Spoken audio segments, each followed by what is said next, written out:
Hello everybody, welcome back to our Reset Info channel. In today's video, I'll show you how to easily manage RMT-SW settings on your CANON i-SENSYS MF657Cdw.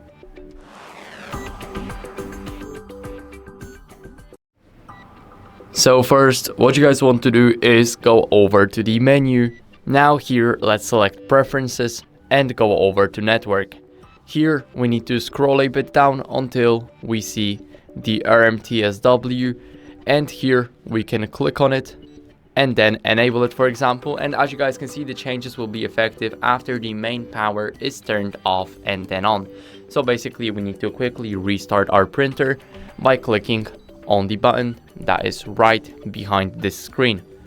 So now, as you guys can see, after I try to change it to off, it will also say the same thing, even though it was off already.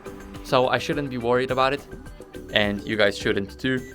So that's basically how you guys can manage those settings. I hope this video helped you. If it did, then leave a like, sub, and a comment, and I'll see you in the next one.